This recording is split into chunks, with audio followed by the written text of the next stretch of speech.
महासुरदेवी स्तुति। त्वं स्वाहा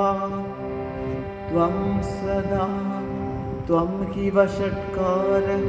स्वरात्मिका सुधा त्वमक्षरे नित्ये त्रिधा मात्रात्मिका स्थिता अर्धमात्रा स्थिता नित्या यानुच्चार्य विशेषतः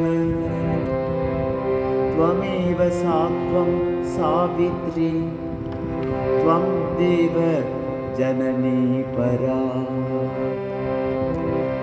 त्वयैतत् धार्यते विश्वं त्वयैतत् सृज्यते जगत् त्वयैतत् पाल्यते देवी त्वमत्स्यन्ते च सर्वदा विसृष्टौ सृष्टिरूपा त्वं स्थितिरूपा च पालने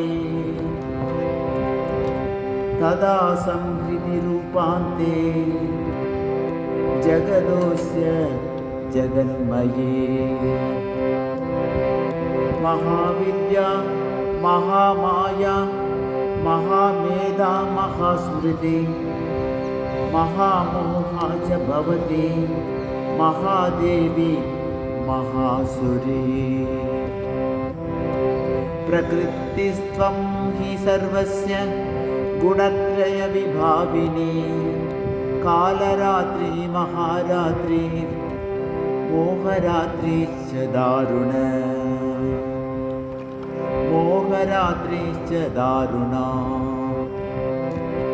त्वं श्री त्वमेश्वरी त्वं ह्री त्वं बुद्धिर्बोधलक्षणा लज्जा पुष्टिस्तथा तुष्टि त्वं शान्ति शान्तिरेव च खड्गिनी शूलिनी घोरा गदिनी चक्रिणी तदा संगिनी चापिनी बाण भुषुण्डी परिगायुधा सौम्या सौम्यधराशेष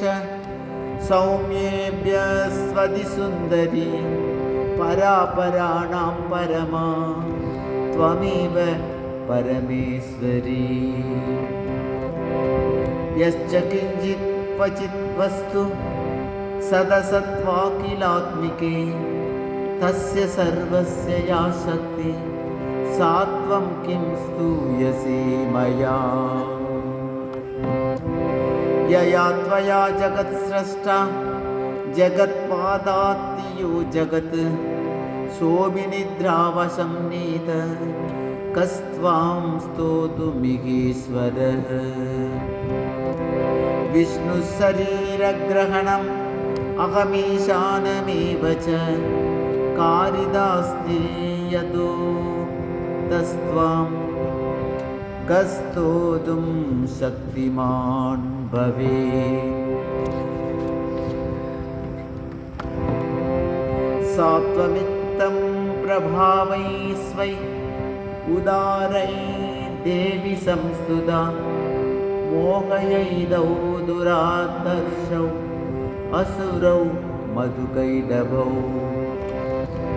प्रबोधं च जगत्स्वामी नीयतामच्युतो लघु बोधस्य क्रियतामस्य हन्तुमेदौ महासुरौ